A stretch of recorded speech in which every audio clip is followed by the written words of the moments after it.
नमस्कार दोस्तों, SBI securities morning podcast में आपका स्वागत है। आज के पॉडकास्ट में हम निफ्टी बैंक निफ्टी में क्या उम्मीद करें इस पर बात करेंगे। साथ ही ऐसे कौन से सेक्टर्स है, ऐसे कौन से स्टॉक्स है जिस पर हमें आज के दिन और आने वाले कुछ दिनों के लिए ध्यान केंद्रित करना चाहिए, उस पर भी बात करेंगे। दोस्तों, प्राइस एक्शन पर्सपेक्टिव से देखें तो कल जो फ्रंटलाइन इंडाइसेस है वो सकारात्मक खुले और तेजी की गति उनमें जारी रही और दिन के दौरान बैंक निफ्टी ने, खास बात है कि निफ्टी से भी बेहतर प्रदर्शन करते हुए एक नई ऑल टाइम हाई पर क्लोजिंग दी। बैंक निफ्टी में तकरीबन 1.2% की बढ़त के साथ अब वह 48,200 के मेजर लेवल के ऊपर बंद हुआ, जबकि निफ्टी ने 1% की बढ़त के साथ अपने सत्र को अंत किया। निफ्टी भी ऑल टाइम हाई क्लोजिंग पे बंद होने में कामयाब रहा। बात करें डॉलर इंडेक्स की तो डॉलर इंडेक्स अब भी कमजोर बना हुआ है और यूएस की जो 10 वर्षीय बॉन्ड यील्ड है वह भी 3.8% से नीचे कारोबार कर रही है। यहां तक कि सोने पे सुहागा कि क्रूड की जो कीमतें हैं वह भी अब 79.80 प्रति डॉलर पर बैरल के जो लेवल है उसके आसपास स्थिर हो गई है।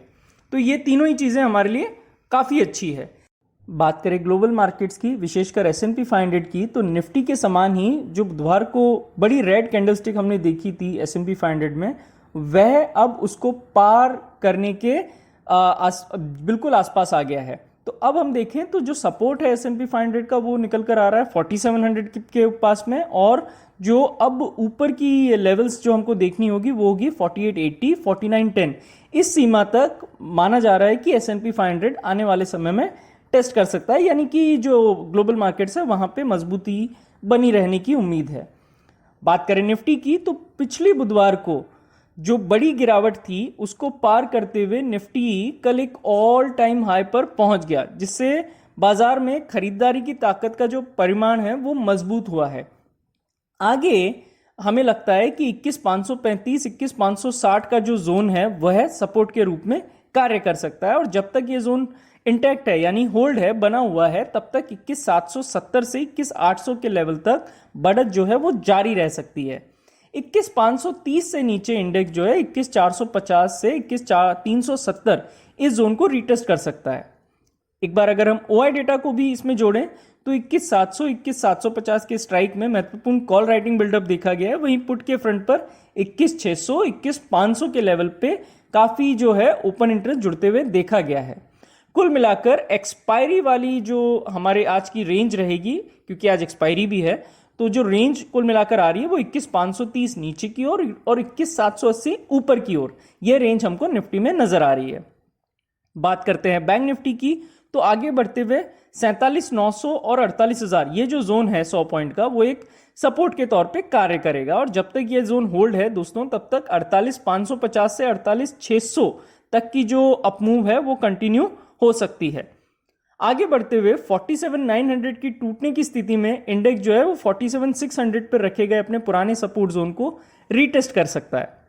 ओआई डेटा को अगर हम इसमें जोड़ें तो 48,200 और 48,000 के पुट में, वहीं 48,400 और 48,500 के कॉल में महत्वपूर्ण ओपन इंटरेस्ट बिल्डअप जो है वो देखा गया है, जो बैंकिंग इंडेक्स के लिए 47,900 48,550 यह एक बड़ी जो रेंज है उसको दर्शाता है। तो इंडेक्स जो है वो 47,900 से 48,550 के रेंज में आज ट्रेड कर सकता है। अब हम आते हैं आपके फेवरेट सेगमेंट पर, जो है कौन से ऐसे काउंटर्स है, कौन से ऐसे सेक्टर्स है, स्टॉक्स है जो आज के दिन भी बेहतर प्रदर्शन दिखा सकते हैं और आने वाले दिन में भी इनमें बेहतर प्रदर्शन की उम्मीद की जा सकती है। तो सेक्टर्स में हम बात करें तो कल आपने देखा होगा सीमेंट के काउंटर्स ने जोरदार प्रदर्शन दिखाया, जिसमें अग्रणी हम देखें तो अल्ट्राटेक, ग्रासिम, जेके लक्ष्मी, इन्होंने बहुत ही ज्यादा बढ़िया प्रदर्शन दिखाया बाकी सीमेंट काउंटर्स की तुलना में। बात करें ऑटोज में Bajaj Auto, Tata Motors, Eicher Motor, MNM और टीवीएस मोटर, इन ऑटो काउंटर्स ने भी सकारात्मक प्रदर्शन कल जो है वो जारी रखा। पिछले जो इनका मूव था कंटिन्यू पॉजिटिव ट्रेजेक्टरी, वो उसको इन्होंने कंटिन्यू रखा। मेटल्स में भी शानदार हमने तेजी देखी। Hindalco, JSW steel, Hindustan copper, national aluminium, इस तरह के जो काउंटर्स हैं इन्होंने बहुत ही बढ़िया अपमूव दिखाया, और इसकी एक और वजह शायद ये भी हो सकती है जो है डॉलर इंडेक्स का 101 के स्तर से भी नीचे जाना। तो कई जगहों पर हमको दूसरे फैक्टर्स पे भी नजर इसीलिए रखनी चाहिए। अब हम ओवरऑल मार्केट की बात करें तो Bharti Airtel, Tata consumer, IndusInd bank, L&T, HDFC bank, Apollo hospital, Titan, Kotak bank, Asian paint, Nestle India, सोनाकॉम्स, ग्लैंड, अल्केम, वोल्टास, प्रेस्टीज, हुडको, BDL, मैसडॉक, कल्याण ज्वेलर, इनमें भी अच्छी तेजी हमें नजर आई। अब हम आते हैं FIDI डेटा की बात पे। तो FII ने कल 2926 करोड़ रुपए की खरीदारी की। फिर से रिपीट करता हूं, 2926 करोड़ रुपए की कल खरीदारी की FII ने। वहीं DII ने 192 करोड़ की बिकवाली की। इंडेक्स फ्यूचर्स के लिए जो FII का लॉन्ग शॉर्ट रेशियो है वो थोड़ा सा कमजोर बिल्कुल हो गया है, वो है अब 62.61% पर, क्योंकि उन्होंने जो है 3300 इंडेक्स फ्यूचर्स के लॉन्ग जो है वो बेचे हैं।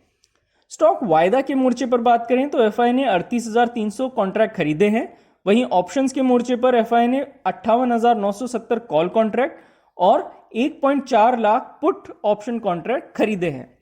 तो दोस्तों, आज के पॉडकास्ट में बस इतना ही। हमारे पॉडकास्ट को नियमित रूप से सुनने के लिए और हमें इतना प्यार देने के लिए आपका धन्यवाद। Investment in securities market are subject to market risks.